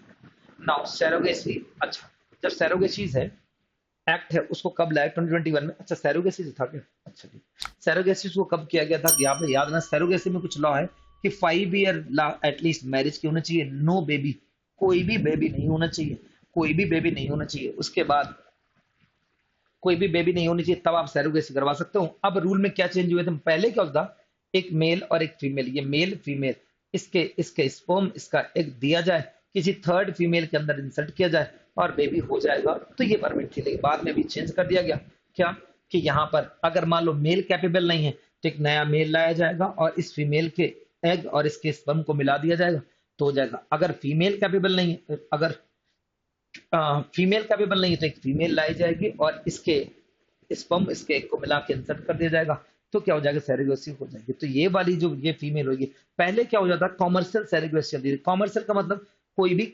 इन रेंट में जाकर सेरोगेसी कर सकता था, रेंट मतलब पैसे लेकर कर सकता था। तो उसे वो हमारे लिए क्या था, हमारे यहाँ कॉमर्शियल सेरोगेसी था, जिसको कम्प्लीटली बैन कर दिया गया था 2021 में। कॉमर्शियल सेरोगेसी को बैन कर दिया गया था, ठीक है ना। तो ऐसे करके ये वाली बात यहाँ पर आई। तो कम से कम कितने, 5 साल तक क्या रखना चाहिए हमको, यहाँ पर इसको रखना पड़ेगा 5 साल तक एटलीस्ट। शादी हो गया, बच्चे नहीं हो रहे तो फिर choose the one the traditional surrogacy involves the using the intent the father sperm and father is fertilize the surrogate। यही तो ट्रेडिशनल है कि एक स्पर्म, दोनों बायोलॉजिकल फादर और एक बेबी, तो वही दोनों रियल पेरेंट्स माने जाएंगे तो ट्रेडिशनल सैरोगेसी में। तो ये हो जाएगा ट्रेडिशनल सैरोगेसी का, तो स्टेटमेंट सही है। दूसरा, the surrogacy baby is not biological related to the surrogate। अच्छा, gestation surrogacy में baby is not a biological related to the surrogate, ये भी सही। यही तो लास्ट चेंज हुआ है, अभी जो चेंज हुआ है वही तो हुआ है कि अगर दूसरे से चाहो तो भी कर सकते हो। तो यहाँ पे बोथ स्टेटमेंट सही हो जाएंगे। अब के नावाना यहाँ पर 3 सैरोगेसी के नाम लिखा है, ये होते क्या है। हमने अभी देखा कि ये दूसरे से आके ले कर लेगा, हमने देखा अभी इसमें कि पैसे के लिए किया जाए। ट्रेडिशनल सैरोगेसी मतलब कि ठीक है, थोड़ा सा जो फीमेल होगी उसके कुछ दिन का इंश्योरेंस दिया जाए, कुछ दिन को उसको प्रोटेक्शन दिया जाएगा, तो ट्रेडिशनल हो जाएगी। अल्ट्रिस्टिक सैरोगेसी वो हो जाएगी जो हमारी क्लोज रिलेटिव बिना किसी कॉस्ट, बिना किसी उससे किया जाएगा, तो वो हमें अल्ट्रिस्टिक हो जाएगी। ये क्या हो जाएगी, डिफरेंट बायोलॉजिकल की हो जाएगा, मतलब बायोलॉजिकल फादर और बायोलॉजिकल मदर, जो उसके फादर मदर है वो सेम नहीं होंगे। ये हो जाएगा पैसे के लिए किया गया। ये हो गया कि कंपनसेट किया जाए थोड़ी सा। ये हो जाएगा कि बिना कॉस्ट, बिना, याद रखना क्लोज रिलेटिव होना चाहिए। विदाउट क्लोज रिलेटिव ये नहीं हो सकती है, आपका क्लोज रिलेटिव होना चाहिए तभी सैरोगेसी हो सकती है, वरना नहीं हो सकती है। तो यहाँ पे आया who among the following cannot be surrogates, mother under the surrogacy, cannot लिखा, cannot not right, कौन नहीं हो सकता है। तो surrogacy mother must be not be the close relative, नहीं, मस्ट बी क्लोज रिलेटिव, इसका आंसर सही हो जाएगा। क्लोज रिलेटिव होना ही चाहिए, तब जाके यहाँ पर क्या हो जाएगा, सही हो जाएगा। Now come to the Maratha reservation, एक इजी सा टॉपिक, बहुत आसान सा topic. Maratha reservation actually news में क्यों था, तो थोड़ी सी बातों को देख लेना और खत्म करना। एक्चुअली देखा जाए तो मराठा रिजर्वेशन 2018 में 2018 में लाया गया था, और 5 यहाँ पे रिजर्वेशन की बात 52% ऑलरेडी रिजर्वेशन था और ऐड कर दिया गया था 16%, और 16% होते ही 68% पहुंचा।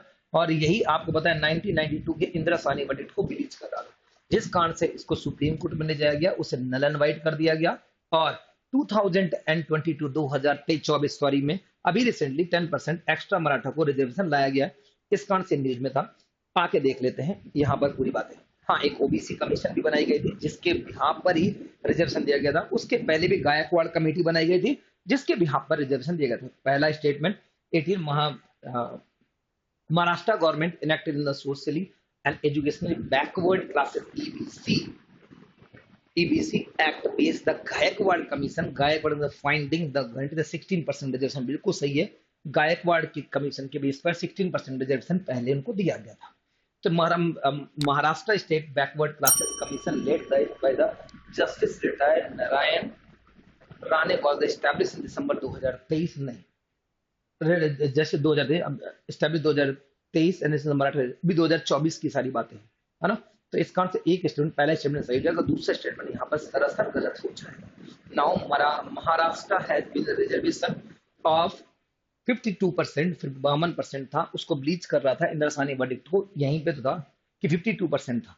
Now SC has stuck down the Maratha reservation which of the following case. तो यहाँ पे जयश्री लक्ष्मण राव, अब अगर देखना इस वीडियो को जब मैंने पढ़ाया था तो जयश्री लक्ष्मण राव केस को पूरा मैंने एक्सप्लेन किया था। तो उस केस में और चीफ मिनिस्टर में, इसमें जयश्री लक्ष्मण राव केस और चीफ मिनिस्टर अपना महाराष्ट्र के बीच में कैंसिल किया गया था। Which constitution amendment provides the SEBC जो बैकवर्ड क्लासेस कमीशन बनाया गया था, वो 102 कॉन्स्टिट्यूशन अमेंडमेंट एक्ट में बनाया गया था। इंडियन कॉन्स्टिट्यूशन का आर्टिकल 338 के बी में इसको एड ऑन किया गया था। तो यहाँ पर ओबीसी कमीशन का फॉर्मेशन किया गया था। मैंने आपको वहां पे कहा था कि देख लेना उस नाम को, जरा देख लो, इसी के बारे में इसको एक्सप्लेन किया गया था। ऑलरेडी वहां पर ही मेंशन किया गया था, आप वहां से पढ़ते तो भी होता। नाउ एक डाटा के बारे में आपने थोड़े से फैक्चुअल, प्लीज इसको अभी यस नो कर लेना, इतना टाइम नहीं है कि मैं इनको एक्सप्लेन कर सकूं। और जब हमने इसको एक्चुअली फिएस्टा में किया था तब मैंने इसको पूरा एक्सप्लेन किया था। what is what is the definition of the percentage person, the labor forcing working or seeking, यही तो पॉइंट है, available for the work in the population. तो इसे बोलते हैं labour force participation rate. Labour force participation मतलब ऐसे लोग जो सीख ढूंढ रहे हैं जॉब को, और ये जॉब कर रहे हैं, डिवाइड बाय टोटल को डिवाइड कर दे तो यहाँ पर लेबर फोर्स पार्टिसिपेशन रेट मिल जाता है। तो ये डेफिनेशन है, आप देखना फॉर्मूला आपको मिल जाएगा। What is the defined the percentage of the employment person into the population, इसे बोलते हैं working population ratio. Working population ratio मतलब जितने एम्प्लॉयड हैं, जितने जॉब ढूंढ रहे हैं, टोटल पॉपुलेशन कर दूंगा तो यहाँ पर वर्किंग पॉपुलेशन रेशियो मिल जाता है। तो ये एक छोटी सी डेफिनेशन थी, अगर देखोगे तो भी आपको मिल जाएगा। फिर यहाँ पर आएगा मोर people of the employed then need the primarily found the agriculture and base of the sector, the name of the discussed employment, जो ऐसे सेक्टर में जो एग्रीकल्चर है, अनऑर्गेनाइज सेक्टर है, वहां पे काम कर रहे हैं, उनको इस टाइप की एम्प्लॉयमेंट में यहाँ पर रखा जाता है। तो जस्ट एक डेफिनेशन टाइप में आप इसको याद कर लेना। What are the government initiative related to the, कौन कौन से इनिशिएटिव लिए गए हैं गवर्नमेंट द्वारा। होपफुली ये आपने सुना होगा, मनरेगा सबने सुना होगा 2005 में, 2000 में दक्ष स्कीम भी सुनी होगी, लिवलीहुड एम्प्लॉयमेंट तो स्माइल सुनो। ये तीनों किससे रिलेट कर रहे हैं कि इनके रिगार्डिंग ही यहाँ पर रिलेट कर रहे हैं। Now choose the correct statement, यहाँ पे चूज करना है कौन सा करेक्ट है, देख लेते हैं। द पीरियोडिक लेबर फोर्स, ये लाइन बिल्कुल आपके इसके स्टेटमेंट में लिखी हुई है, और ये 18 है यही गलत है, यहाँ पर लिखी हुई है इसमें। आप लोग इसको पैसेज को पढ़ते तो भी यहाँ पर 17 से स्टार्ट किया गया था, यहाँ पर लिखा हुआ है 2010 शेड्यूल 101 और 2017 इसको स्टार्ट किया था एनओसीपीएस से 2017। आप एक बार देखना, तो इसी में ये लिखी हुई बात है कि इसी ने इसको मेंशन किया था कि इसको शेड्यूल को पीएससी को कहाँ पे स्टार्ट किया गया था, 2017 में लिखा था, वही लाइन इसकी गलत थी। एक बार प्लीज देख लोगे तो आपको ये मिल जाएगा। तो इसके दूसरा स्टेटमेंट यहीं से, दूसरा स्टेटमेंट 17 कर लोगे तो भी यहाँ पर स्टार्ट हो जाएगा, और वहीं से ये गलत होता है, बाकी ये पूरा स्टेटमेंट यहाँ पर सही है। तो पूरा वही बेस। भूटान पीएम की इंडियन विजिट हुई थी, और इंडियन पीएम की भूटान विजिट हुई थी। Highest civilian award of the Bhutan दिया गया था इंडिया को। और आपको पता है कि भूटान को कभी स्लेव गुलाम नहीं बनाया, क्योंकि सबसे ज्यादा पावर गरीब भी वही देश माना गया है। इस कारण से यहाँ पर, और हम लोगों ने उनकी सिक्योरिटी की रिस्पॉन्सिबिलिटी 1949 की ट्रीटी से ली थी, जहां पे डोकलाम को हमने अपना माना था, और हमने कहा था कि आपकी हम सिक्योरिटी की रिस्पॉन्सिबिलिटी हमारी होगी। तो 1949 की ट्रीटी वो आप लोग देख रहे हैं। और इसके बाद गरीब एक पुअर कंट्री के रूप में काउंट होता है, वहां का हाईएस्ट अवार्ड इस बार मोदी जी को मिला है। तो ये सब बात देख के हम लोग सॉल्व करना स्टार्ट करते हैं। तो पहला statement, Bhutan is set the graduate from the list of the developed countries, मतलब समझ गए ना, least develop countries 2023 and aim to the turnover. क्या ये सही है? बिल्कुल सही है, लीस्ट डेवलप कंट्री में काउंट होता है, और बाद में बढ़ाया जाएगा, देखा जाएगा। The Indian government has been agreed to long pending demand of the Bhutan to increase the power of the traffic in the Chugan hydro project, which is the begin the operation of the Indian help। देखो ये दोनों statement बिल्कुल साफ सही है। यहाँ पर चुकान जो हाइड्रो पावर प्रोजेक्ट है उसमें इंडिया उनकी हेल्प कर रहा है। और इस बार जब मोदी जी गए थे तो बीच में रास्ता हमें लेना था, रास्ता मतलब बीच में सड़क बनाई थी, उस कारण से इसको वहां पर, उस कारण से मोदी जी वहां पर गए हुए थे, और चाइना के साथ बवाल चल रहा था बस। तो यहाँ पे both 1 and 2 both are correct. Highest civilian award ये यहाँ पे गोयपो दिया गया था। फर्स्ट फ्रेंडशिप ट्रीटी 1949 में की गई थी, वहीं से हमने सिक्योरिटी की रिस्पॉन्सिबिलिटी ली थी। Now the longest river of the Bhutan, Manas. Manas जो रिवर है वो आके जाके ब्रह्मपुत्र की ट्राइब्यूटरी बनती, असम में ये फ्लो करती है। वहां की हाईएस्ट रिवर 376 किलोमीटर की बनती है। Now Bhutan share with the boundary, ऐसा क्वेश्चन तो क्या ही है, इंडिया और चाइना के बीच में ऊपर चाइना है, नीचे यहाँ पर इंडिया है। नाउ यूएई रैन, यूएई की जो पूरी रैन का इंसिडेंट है उसको देखते हुए हम आगे बढ़ते हैं।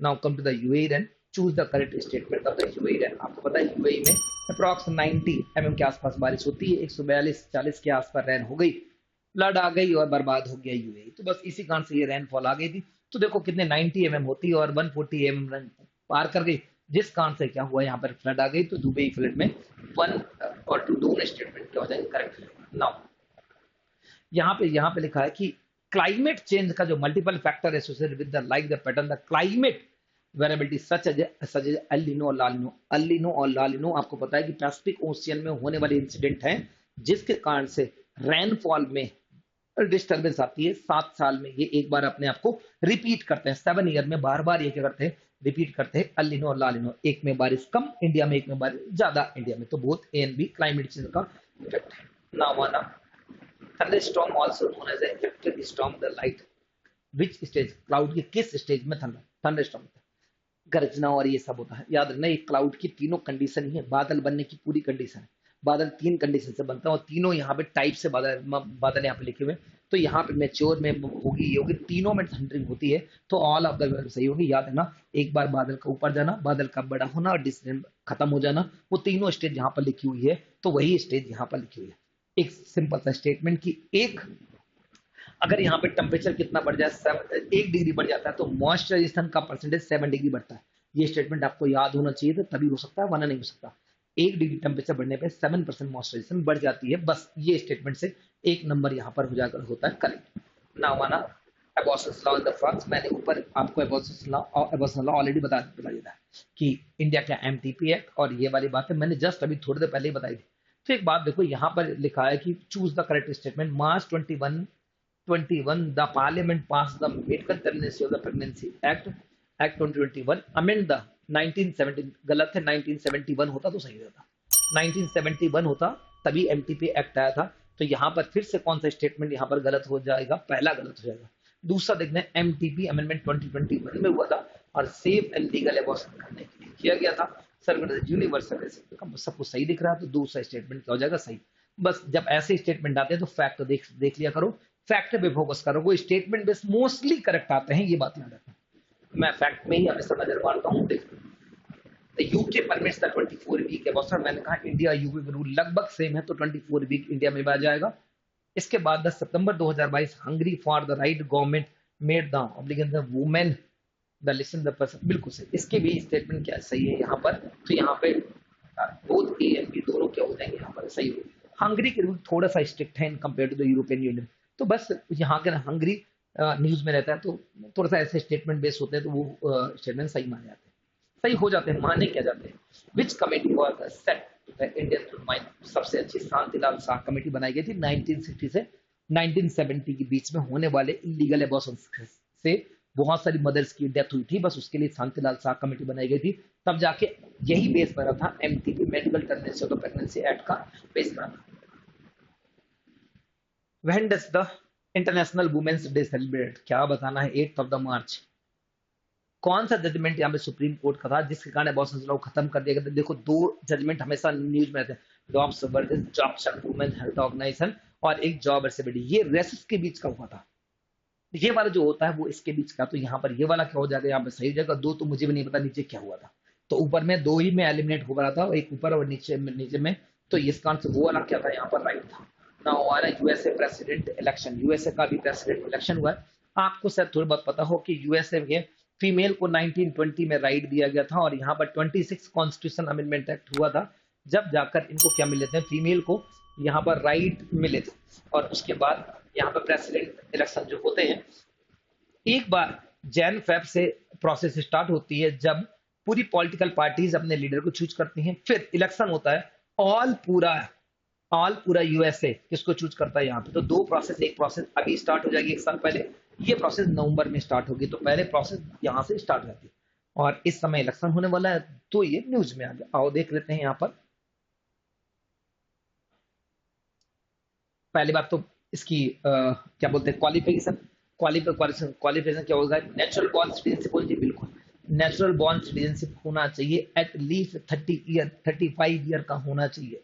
तो नेचुरल बॉर्न सिटीजन होना चाहिए, 35 ईयर का होना चाहिए, या 14 साल से वहां पर 14 साल रहते हो गए और वहां का बॉर्न होना चाहिए, तो जाके सिटीजनशिप बन सकता है। तो ये वाला स्टेटमेंट गलत है, ये सही है। तो यहाँ पर स्टेटमेंट कौन सा हो जाएगा, 1 हो जाएगा सही। Correct statement, the election process start from the January, बिल्कुल सही स्टेटमेंट है। The election president united state occurs every 4 साल में एक बार इलेक्शन होता है। First Tuesday of the first Monday November, बिल्कुल सही, मैंने कहा नवंबर मंथ में स्टार्ट कर दिया जाएगा। लगभग माना जाएगा 20 जनवरी तक ये पूरी प्रोसेस कंप्लीट हो जाएगी। 6 जनवरी को शायद ओथ भी हो जाती है, तो दोनों स्टेटमेंट यहाँ पर राइट होंगे। Now come to the American women were not allowed the vote, 1920 तक वोट के लिए अलाउड नहीं थे। फिर इनमें अमेंड किया गया यहाँ पर, वो यहाँ पर 18 से इतना को 26 कॉन्स्टिट्यूशन अमेंडमेंट एक्ट में ऐसा किया गया कि उनकी वोटिंग एज को कम कर दिया गया। लेकिन एक बात समझना, इंडिया में भी वोटिंग एज को कम किया गया था, मैंने थोड़ी देर पहले ही बताया था। 61 कॉन्स्टिट्यूशन अमेंडमेंट एक्ट में इंडिया में वोटिंग एज को कम किया गया था। नाउ समझना आसान सा, जब इंडियन प्रेसिडेंट के इलेक्शन हो रहे होते हैं तो कितने लोग यहाँ पे प्रपोजर और सेकंड प्रपोजर, मतलब वो लोग जो बताएं कि हमारा कैंडिडेट ये होगा, at the time of the जब नॉमिनेशन हो रहा था, नामांकन हो रहा था, कितने लोग होने चाहिए, तो एटलीस्ट 50-50 लोग होने चाहिए। तो 50-50 का रेशियो बनता है, जो कि पहले 2020 का हुआ करता था प्रपोजर एंड सेकंडर में। तो यही होता है कि 50-50 यहाँ पर क्या हो जाएगा सही। एटलीस्ट 100% हमें चाहिए होता है, 100% हमें चाहिए होता है, जो क्या कर सकते हैं, एटलीस्ट 100% हमें चाहिए होता है, जो क्या कर सकते हैं यहाँ पर इलेक्शन कंडक्ट करवाते हैं। वेट,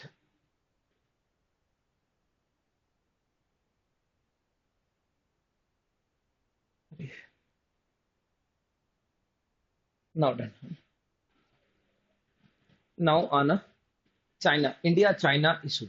इंडिया चाइना की बॉर्डर इतने लगती है, कितनी 3440 किलोमीटर की लगती है।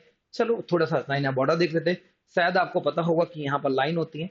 इंडिया का ये वाला जो पार्ट है जम्मू एंड कश्मीर वाला पार्ट है, और ये जो जम्मू एंड कश्मीर वाला पार्ट है, इस वाली लाइन को जो आज ये ऐसे दिखाई देती है जॉनसन लाइन, जिसे इंडिया मानता है। इसके बाद यहाँ से एक लाइन बनी हुई है जिससे बोलते हैं हम लोग मैकडोनाल्ड लाइन। मैकडोनाल्ड लाइन, तो इस लाइन को चाइना मानता है। और उसके आगे यहाँ पे लाइन बनी जिसे लाइन ऑफ एक्चुअल कंट्रोल कहते हैं, तो इसको भी चाइना ही मानता है, फायदा चाइना का हो रहा है। और इस तरह से बना है। तो यहाँ पे जॉनसन लाइन जैसे इंडियन मानता है, तो वही आंसर क्या हो जाएगा यहाँ पर सही। लाइन ऑफ एक्चुअल कंट्रोल तो नहीं, अब कब बनाई गई थी, 1865 में बनाई गई थी। बस ये वाला आंसर था, आसान सा आंसर था तीनों लाइन के बारे में। नाउ आना कि गलवान वैली कहाँ पर है। चलो गलवान वैली देख लेते हैं कि यहाँ पे रिवर हाईएस्ट राइट। देखो एक्चुअली देखा जाए, ऊपर से एक रिवर आती है जहां पे सियाचिन ग्लेशियर है, जिसे बोलते हैं निब्रा रिवर। और इस निब्रा रिवर से कुछ ऐसे निकल के आती है द रिवर सोयोक, और इस सोयोक रिवर से सोयोक रिवर जाके मिल जाती है रिवर इंडस में, और यहाँ पर गलवान है। तो वही उसने कहा है कि जो रिवर द हाईएस्ट सोयोक रिवर के बीच में कौन सा आंसर, गलवान में इंसिडेंट है। और यही इंसिडेंट कुछ दिन पहले न्यूज में चलता रहा था बहुत ज्यादा। इस कारण से हमने इसको यहाँ पर कवर किया। Choose the correct statement. China claims state the Arunachal Pradesh is a part of the North Tibet। नहीं, प्लीज नॉर्थ तिब्बत से बच के चलना। ये मैंने इंडिया बनाया, ये इंडिया बनाया, ये पूरा यहाँ पे रीजन बनाया, तिब्बत बनाया। ये नॉर्थ तिब्बत नहीं होगा, नॉर्थ तो यहाँ पर होगा, तो ये साउथर्न वाला पार्ट आएगा। तो इस वाले तिब्बत में तो नॉर्थ तिब्बत तो बिल्कुल गलत हो जाएगा, ये स्टेटमेंट गलत हो जाएगा। 2019 India join the one belt one road. India ने आज तक कभी one belt one road initiative को ज्वाइन नहीं किया। तो India is not member, India as well as Bhutan, Bhutan not member of the one belt one road initiative. तो दोनों क्या हो जाएंगे यहाँ पर सही, करेक्ट हो जाएंगे, मतलब गलत हो जाएंगे। Line of actual control came into the existence of the 1960 नहीं, लाइन ऑफ कंट्रोल जब वॉर हुआ था हमारा चाइना और इंडिया का वॉर हुआ था, तो 1962 के बाद एग्जिस्टेंस में आए, तो ये गलत हो जाएगा। हाँ, द मैकमोहन लाइंस जो थी वो 1914 में एग्रीमेंट हुआ था इंडिया तिब्बत और चाइना के बीच में, जब मैकमोहन लाइन अरुणाचल प्रदेश में बनाई गई थी, तब ये एग्जिस्टेंस में आई थी। आज अरुणाचल प्रदेश में मैकमोहन, इसे रिजेक्ट कर दिया था चाइना ने। जब रिजेक्ट कर दिया था चाइना ने, तो यही तो न्यूज यहाँ पर लिखी हुई है, तो ये दूसरा स्टेटमेंट बिल्कुल हो जाएगा, यहाँ पर सही हो जाएगा। याद रखना, उसके पहले 1912 में ही यहाँ पे तिब्बत एक खुद की कंट्री बनी थी। अब 1914 में इसी कारण से एग्रीमेंट करवाया गया था, और ये लाइन ड्रॉ की गई थी। लाइन ड्रॉ करने वाले थे ब्रिटेन। चाइना इसको नहीं मानता, किसको मानता है ये पता नहीं। To the encroachment of the tourism flows between the India and China, which year was the designed as a visit India year. Visit India year 2015 में स्टार्ट किया गया था कि विजिट इंडिया ईयर जब मोदी गवर्नमेंट आ गई थी तब की बातें हैं। Now come to the next passage 91 से 95 तक। Hydrogen fuel ferry, hydrogen fuel ferry, आपको पता है हाइड्रोजन से चलने वाली इंडिया की पहली फेरी थी। फेरी मतलब एक बोट टाइप की बनाई गई थी, जिसे जिसे बनाया गया था कहाँ पर, जिसे स्टार्ट किया गया था यहाँ पर वीओ चिदम्बरम तमिलनाडु में। तो प्लीज इसको तमिलनाडु में लिखना, उस पोर्ट से इसको स्टार्ट किया गया था। और ये हाइड्रोजन फ्यूल बेस्ड एक क्या फेरी है। अब आगे देखते हैं दूसरा क्वेश्चन। कहा गया था what are the other initiation of the renewable energy, कौन अदर इनिशिएशन, कुसुम स्कीम इसीलिए थे। सोलर अलायंस, सब जानते हो कि इंडिया सोलर अलायंस 2015 में स्टार्ट किया था, और सोलर अलायंस में पूरे वर्ल्ड को कनेक्ट करके एक अलायंस बनाने वाला है जिसमें 121 कंट्रीज पार्टिसिपेट करते हैं। जवाहरलाल नेहरू सोलर मिशन वो भी इसी का पार्ट है। तो तीनों स्टेटमेंट हो जाएंगे सही। The hydrogen fuel cell is the one of the best zero emission solution. क्या बेस्ट, बहुत अच्छी बात है ही, स्टेटमेंट बेस्ड भी लग रहा है तो भी सही है। The union budget 2021 has been announce the national hydrogen mission, नहीं 2021 नहीं किया था, पिछले साल वाले बजट में हाइड्रोजन मिशन किया गया था, इस साल में 2021 नहीं, एक साल बाद वाले में ये मिशन को अनाउंस किया गया था। तो ईयर गलत है, इसका ये स्टेटमेंट हो जाएगा गलत। Choose the correct statement, the guidelines of the हरित नौका इनिशिएशन। हरित नौका इनिशिएशन एक्चुअली देखा जाए, हरित नौका इनिशिएशन में कुछ ऐसा किया गया था हरित नौका इंजन की, हम लोग क्या करेंगे कि 50% जो है वो रिन्यूएबल एनर्जी को 10 साल में अचीव करेंगे, 10 साल में, और उसके बाद 2045 तक 100% इसमें ग्रीन फ्यूल में कन्वर्ट हो जाएगी, नॉट इसमें ग्रीन फ्यूल में, सॉरी। तो पहला स्टेटमेंट हरित नौका के बारे में क्या सही कह रहा है कि afford the use the green fuel 50% the water based passes feed the next 10 decades and 100% in 20, ये स्टेटमेंट सही है। This is a reduce the greenhouse gas emission as per the maritime अमृत काल विजन 27। पहली बात देखना, जब भी फैक्ट आता मैं फैक्ट पे ही फोकस कर रहा हूँ, देख लो। तो 2037 अमृत काल नहीं है, 2047 होता तो ये स्टेटमेंट भी सही होता। तो इस कारण से पहला स्टेटमेंट सही होगा, दूसरा यहाँ पर गलत होगा। Now come to the ministry of the port shipping waterways is headed by, सबको पता है सोनोवाल जी हैं, इसमें कोई बताने वाली बात ही नहीं, सोनोवाल जी। अब आना next passage, government electricity amendment act. Government electricity amendment act, थोड़ा सा लाइन को देखना और समझना। गवर्नमेंट अमेंडमेंट इलेक्ट्रिसिटी अमेंडमेंट में हुआ क्या था, अभी क्या होता है कि जो गवर्नमेंट का पावर सप्लाई होता है ना, पावर सप्लाई होता है मतलब पावर बनाना होता है, जनरेट करना होता है ना, तो वहां पर गवर्नमेंट कंपनियां रहती है और पावर जनरेट कर, जब जब यहाँ पर सप्लाई करनी होती है, सॉरी, जब पावर का जनरेशन हो रहा होता है तब यहाँ पर गवर्नमेंट प्लस प्राइवेट कंपनी दोनों रहती है। जब बनाना होता है, जब सप्लाई करनी होती है, यहाँ पे सप्लाई करनी होती है तो वहां पर हमेशा गवर्नमेंट कंपनी है। तो ये गवर्नमेंट कंपनियां होने के कारण ये पावर डिस्ट्रीब्यूशन जो घर घर में आती है, लाइट कनेक्शन गवर्नमेंट होने का लॉसेस हो रहे हैं, तो वो चाहते हैं कि हम इन दोनों को भी प्राइवेट में कन्वर्ट कर दे। तो यहाँ पे अब प्राइवेटाइजेशन की ओर मूव किया जा रहा है, और ये हमारा शेड्यूल नंबर कौन सा हो जाएगा, शेड्यूल नंबर 7 में हो जाएगा, 38 में, शेड्यूल नंबर 7 के 38 में इसको मेंशन किया जाएगा इलेक्ट्रिसिटी को, कि ये बोथ का पार्ट बनता है इन दोनों का। आके देख लेते हैं। तो यहाँ पर कौन सा द कॉन्स्टिट्यूशन लिस्ट इलेक्ट्रिसिटी, कौन सी लिस्ट होगी, पहली बात तो कंकरेंट लिस्ट होगी। तो कंकरेंट लिस्ट में कंकरेंट लिस्ट दो ही है, कंकरेंट लिस्ट 38, ये वाला ऑप्शन क्या हो जाएगा यहाँ पर सही हो जाएगा, जहां पे मेंशन कंकरेंट लिस्ट सबको पता होगा, जहां पे दोनों लॉ बना सकते हैं। Choose the correct statement, electricity amendment act 2022 central and state electricity दोनों को उसमें पावर देने की बात की गई है, तो ये सही है। Under the electricity rule 2020 the timeline of the distribution the commission of the rooftop, नहीं 30 से 15 कर दी गई, 45 नहीं कर दी गई है, तो इस कारण से प्लीज ये स्टेटमेंट यहाँ पर गलत हो जाता है, इसका वन स्टेटमेंट दोनों हो जाएगा सही। The electricity amendment bill 2022 seeks to promote the consumer choice of the being efficient, बिल्कुल अगर बहुत सारे प्राइवेट कंपनी डिस्ट्रीब्यूट करेंगे तो मैं जो सस्ता देगा मैं उससे ले लूंगा, दैट्स इट, यही बात है। Statement 2 the bill seeks the amend the electricity act 2005, नहीं 2003 होता तो सही हो जाता, 2003 होता तो ये सही हो जाता। Now what are the other government initiation of the solar, कौन से अलग इनिशिएशन किए गए हैं, तो national solar mission, solar park mission, Kisan Ujjwala, ये दोनों क्या हो जाएंगे, सब क्या हो जाएंगे यहाँ पर सही हो जाएंगे। Now the electricity bill, please इसको रटना पड़ेगा किस सेक्शन के अंदर आता है, तो वो सेक्शन 62 के अंदर आता है। ये बातें तो याद ही करनी पड़ेंगी, प्लीज ये आप सोचो कि आ जाए तो कुछ भी नहीं कर सकते, याद ही करना पड़ेगा, अगर आपने पढ़ा होगा तो हो पाएगा वरना नहीं हो पाएगा। Now one line question, which organization recently collaborated with the Tamil Nadu State Forest Department successful the radio calling the Nilgiri से कॉलिब्रेट किया गया है। तो नीलगिरी कहाँ पर है, पहले बात देख लेना।